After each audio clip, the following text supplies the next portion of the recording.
Before we see their history, Young-woo has a second case, and this is even trickier than the last.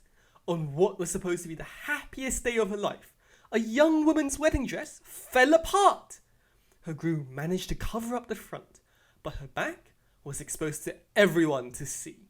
If that wasn't bad enough, she's got a Buddhist tattoo on her back, which triggers the groom's rich Christian grandfather, and he wants to cancel the marriage. Wow, talk about a snowflake. It's not even his marriage. Why does he get an opinion? It turns out though, that in fact, the marriage from the beginning was his idea. The bride and groom are both from super rich families, and the marriage was arranged to bring the families together. Now, they are both furious at the other. The bride's side is furious because the groom's family owns the hotel that handled the wedding, and they blame the hotel for the accident. The bride's dad demands $1 billion as compensation.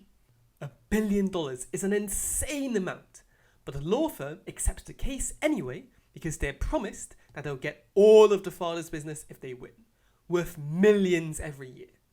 Now, Myung-suk and Young-woo have to find a way to claim that their client suffered $1 billion worth of damages, which seems impossible.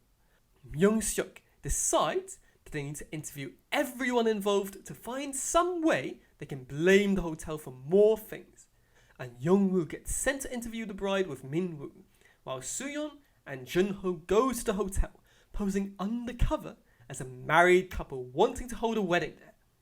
The bride tells the lawyers that ever since the botched wedding, the groom has been locked up at home by his family, and they've barely talked.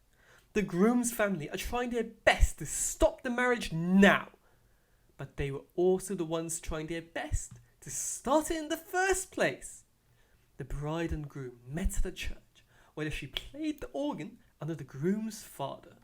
When he saw such a sweet Christian girl, he wanted his grandson to marry her.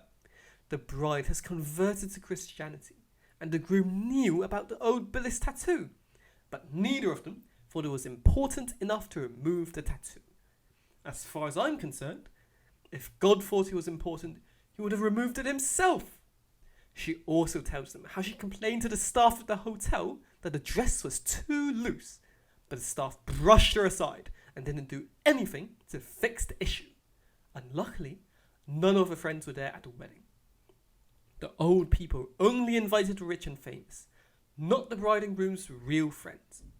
Wow, I thought they were rich. They could have just invited everyone. Min-woo wants to know more, but Young-woo interrupts and starts asking about the interior design. There are photos hung up everywhere, but the one picture of the groom is just tossed in the corner. The same thing has happened to an engagement ring. Young-woo directly asks her whether she loves the groom. Well, that's an advantage of her autism. I could have never asked such a direct question. Afterwards, they interview the groom as well, who seems to genuinely like his fiancée, and who reveals that the bride has been seeing a psychiatrist since the wedding. Once their work is done, Young-woo excitedly calls Jun-ho to start their regular chats about whales, her favourite topic.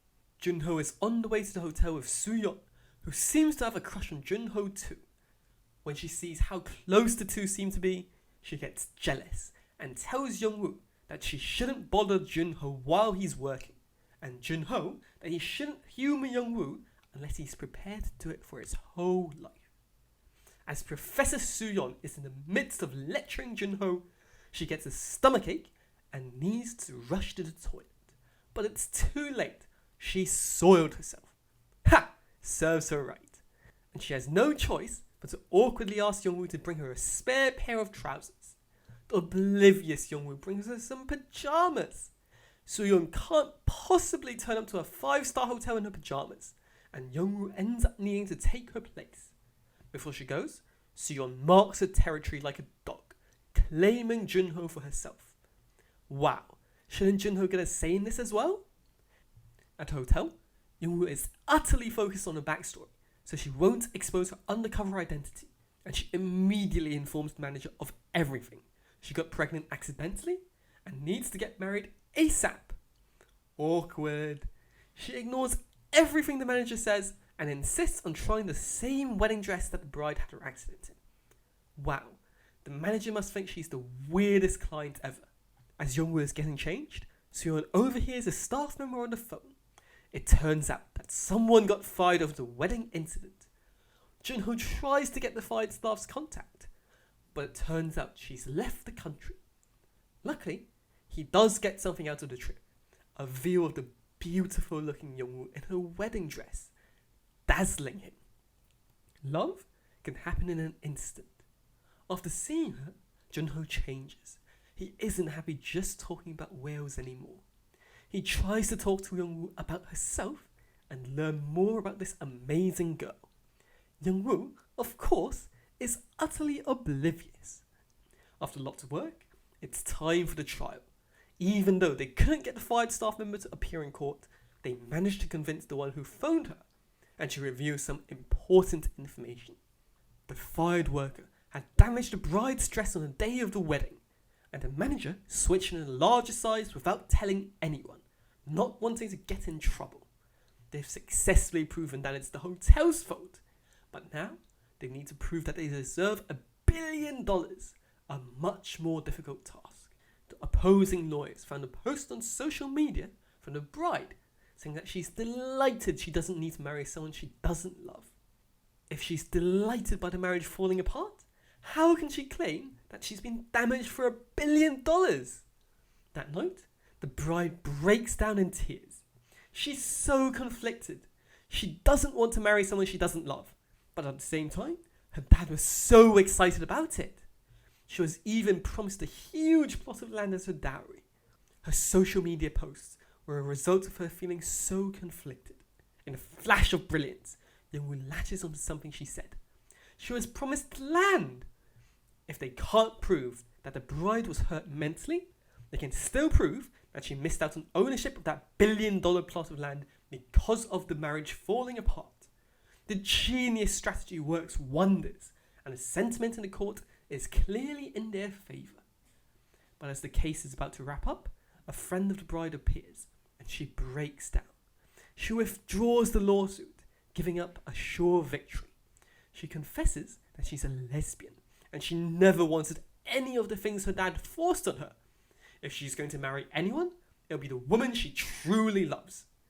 Now, that's touching and all, but surely she can win the $1 billion and marry her true love. Even though they lost the case, the bride's father is smart enough to realize that they would have won and gives them all his business anyway. Everyone's happy. That night, when Young-woo gets home, she's so touched by what she saw that she tells her dad if she ever manages to get married, she's going to give the bouquet to him so that he can get married too. As the father and daughter spend time together, the scene cuts to Tae-oh, the CEO of the biggest law firm in Korea, who have just lost a big client to Young-woo's firm. I wonder who could possibly be Young-woo's mother. If you enjoyed the video, don't forget to like and subscribe.